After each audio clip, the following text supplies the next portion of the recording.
Y vamos al último momento radial del día de hoy, ya con 29 grados, mamadera. Bueno, vamos al último momento radial, un momento distinto, alguien que siempre nos encanta escuchar, que es Mariela Fuentes Esparza, psicoanalista ella, y que analiza desde el psicoanálisis y también desde lo político, obviamente, a lo que es este gobierno y lo que es Milei. Mariela, ¿cómo estás? Acá en Radio Rebelde te saludamos Nahuel y Tomás, buenos días.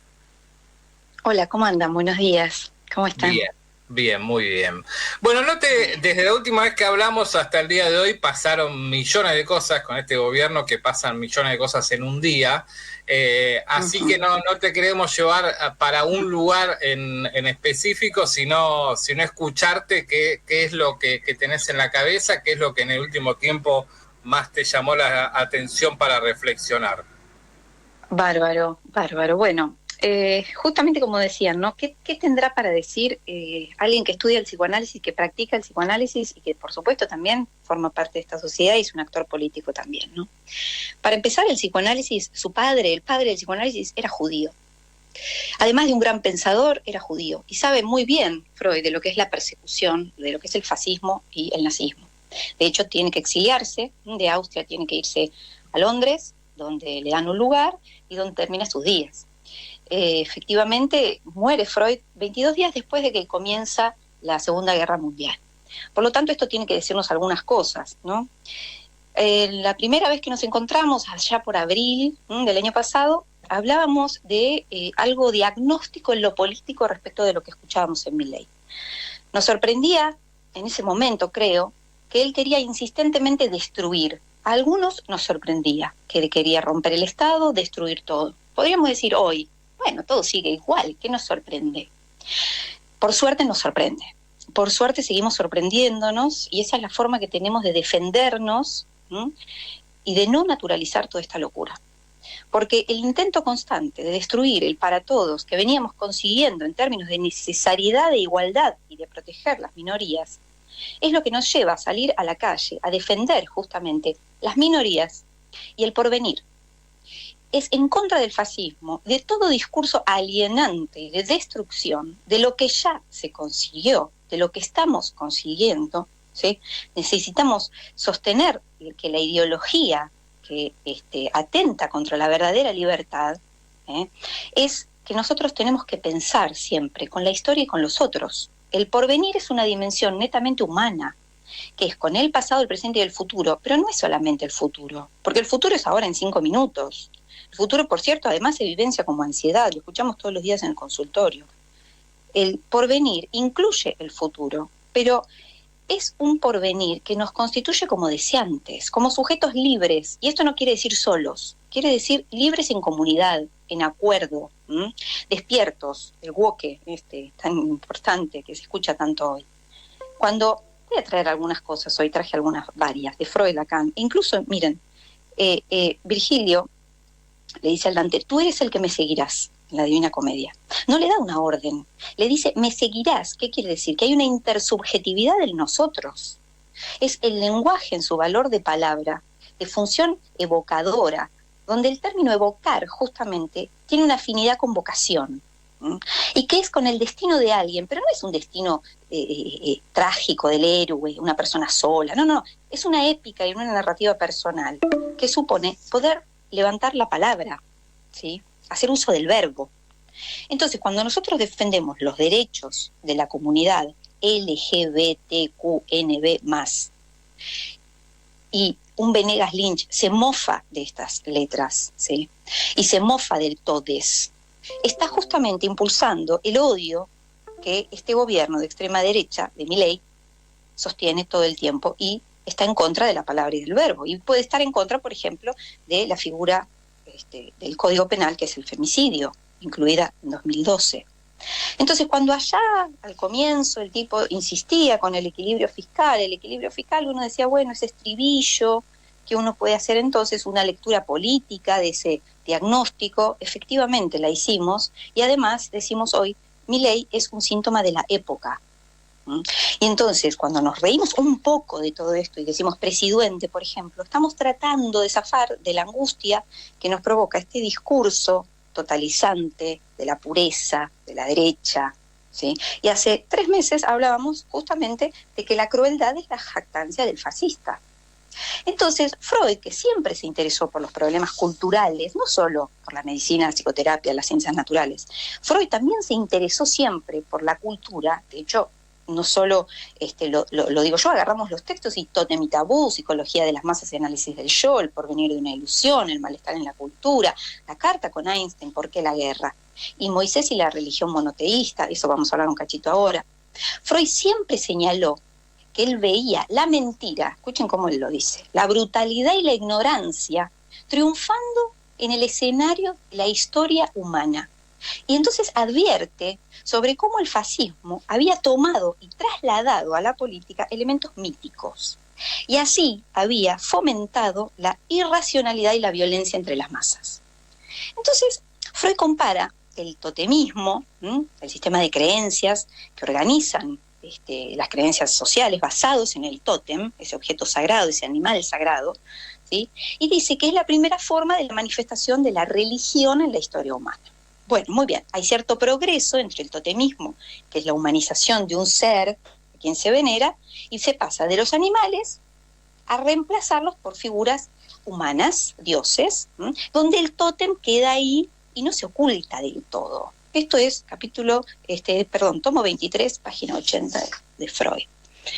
Entonces, justamente, nosotros vemos en los ritos religiosos, por ejemplo, la comunidad cristiana que se incorpora la sangre y la carne de Cristo, ¿no? en esta repetición y el sentido antiguo del banquete totémico, Freud dice, ahí, esto llevado al extremo, muestra una idea delirante, una fe religiosa y un fenómeno de masa, donde alguien puede decir, está loco pero igual lo voto, porque creo en esto pero igual lo voto, está loco pero bueno, vamos a ver qué hace. Bueno, entonces, recuperando un poquitito lo que Milei decía en Davos el año pasado, porque acá hay una pequeña evolución, entre mil comillas, evolución. El año pasado decía que el objetivo era plantar las ideas de la libertad en un foro infectado de ideas socialistas, y que solo esto iba a traer más miseria al mundo. Y que tenía que quedar bien claro que el rumbo del nuevo gobierno estaba basado en la libertad que lleva a la prosperidad. Bueno, este año dijo cosas, barbaridades, ¿no? Que no hay desigualdad entre hombres y mujeres. ¿Por qué? Porque las personas que más mueren en guerra son hombres, bueno, que los que más mueren en robo son hombres, y que la mayoría de los plomeros son hombres. Bueno, ahí uno queda realmente pasmado, sorprendido, ¿no?, de esto tan ridículo, y uno dice, este hombre no está en tiempo y espacio, no puede decir esas cosas. Cuando uno escucha con preocupación, efectivamente, yo digo, esto no es un presidente. Y hago mención, pienso, con el cuadro de René Magritte, que pone, ¿vieron? Esto no es una pipa. El artista cuestiona la realidad y la representación. Si nosotros ponemos la imagen de Milei, escuchamos lo que él dice, nosotros decimos, esto no es un presidente, esto no está representando lo que tiene que representar. Acá le falta una dimensión más, como le falta la pipa para hacer una pipa a profundidad, a este hombre le falta una dimensión, la dimensión que permite reflexionar, pensar con los otros. Entonces, no es solo Milei, esto lo decíamos la última vez, es Milei y sus adeptos, sus seguidores, los seguidores de sus ideas.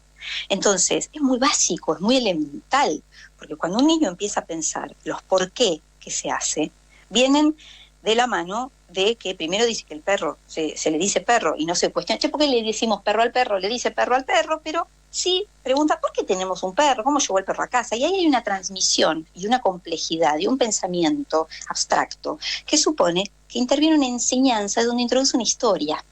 Entonces, introduce a través de la historia la posibilidad de pensar en una temporalidad compartida.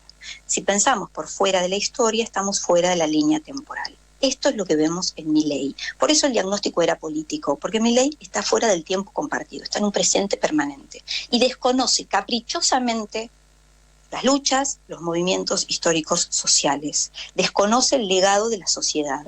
Entonces, por eso puede homologar estúpidamente americanos homosexuales, diversidad sexual, pedófilos. Hace toda esa ilógica línea, ¿sí? Entonces, es muy elemental. Cuando uno va al contenido y al sentido, uno dice, esto no es un presidente, porque ese discurso está teñido, invadido por sus ideaciones. Estos no son ideales. El liberalismo, decíamos la otra vez, incluye algunos ideales. Podemos no estar de acuerdo o lo que sea. El libertarismo incluye destrucción. Esos no son ideales. Estas son sus ideaciones. Y quiero ser en esto bastante enfática. A él no le importa si los demás lo siguen en esas ideaciones.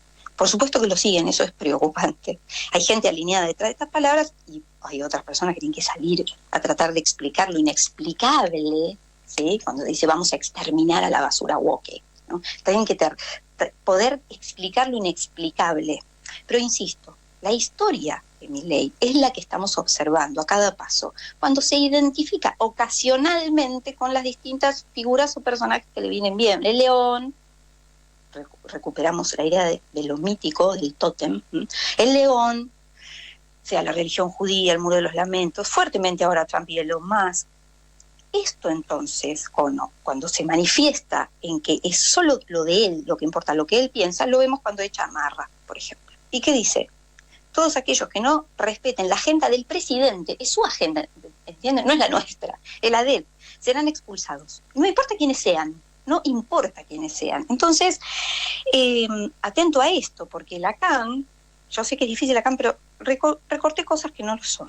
3 años después de que termina la Segunda Guerra Mundial, dice, veo muy bien que hay creencias y un ideal que se articulan en el mismo psiquismo con un programa vital tan repugnante con respecto al juicio lógico como con respecto a la conciencia moral, para producir un fascista y a veces más sencillamente un imbécil. Página 151, escritos 1. Entonces, ¿qué está diciendo? Que un fascista es un alienado, alguien sin pensamiento crítico, un peligroso, ¿sí? Que se constituyó por la pregnancia de un discurso donde no se hizo ninguna pregunta, porque las preguntas interrogan los dogmas. Entonces estamos frente a una ortodoxia, una religión, ahí donde se apoya el totemismo, que reúne las peores consignas de la historia de la humanidad, a la cabeza de un hombre que está sufriendo, lo digo realmente, a la vista de todos, un deterioro cognitivo y una desorganización psíquica alarmantes. Y fíjense, como esta identificación que tiene este efecto, por ejemplo, en este conocido gordo Dan, ¿no? Que dice, fanáticamente, dice, le juré lealtad y mi vida al presidente Milei, y voy a cumplir ese juramento por él y por la sagrada misión, ¿no? Que le ha sido encomendada, superior a todos los hombres. En consecuencia, dice, voy a apoyar cualquier decisión del presidente del partido. Es un texto religioso.